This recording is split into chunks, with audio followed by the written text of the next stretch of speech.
Hello and welcome to ActivTrades biggest market movers. Today I'll be looking at the US dollar against the Canadian dollar.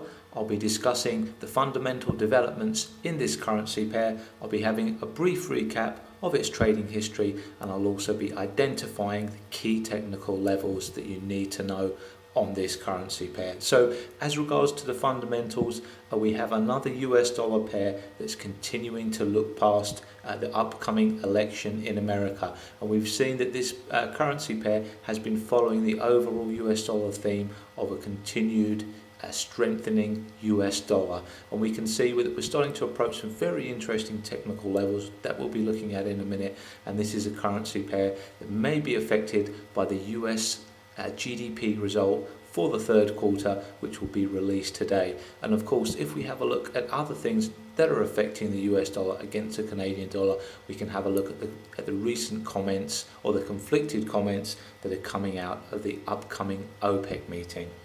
If we have a look at what's been happening with this currency pair, it's been very interesting as we have had a breakout to the upside, and as soon as we broke out the 133 level, we've made a run for the 13400 level that we're now sitting underneath, and we're currently sitting in Asia around 133.75, and we have around the 134.05 high, and it will be a breakout if we can move above that area. And we are continuing to make new daily highs on this currency pair, and every pullback is currently being bought. If we have a look at the key technical levels that we need to watch out for on this currency pair, at the moment the 134.50 is sitting as critical support, and it's currently really being sandwiched between the 133.50 and the 134.06, waiting for a key breakout here. And if we do break out to the downside, then we will retest this crucial 133 area where we sat for so long. And if we break underneath there, then really the 132.90 to the 133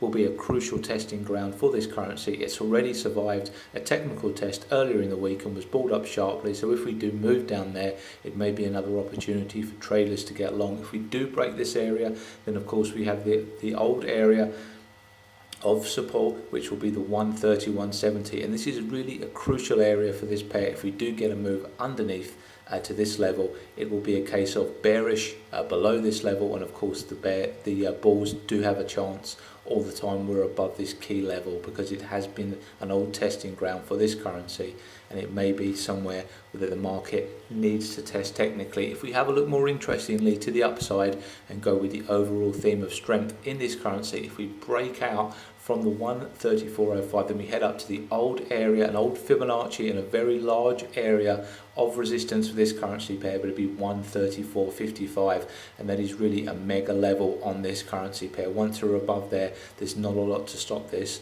testing a lot higher. If we do break out from the 134.55, we will move up towards the key 136 area. If we do surpass this area, then this is really the biggest number on the CAD, the 137.50. It's an old area of resistance for this currency pair, and this is a crucial pivot on so many higher time frames, weekly and monthly, and this is an area where it may be gravitating to, even though it does seem very far away. But at the moment we need to see what's going to happen around the 134 and the 134.55 before we start to look that higher. But no doubt about it, the US dollar CAD is starting to move, and it'll be interesting to see what happens with the third quarter GDP later on. Thank you very much. This has been ActivTrades biggest market movers, and you can trade the euro dollar for spreads as low as 0.7 pips at ActivTrade.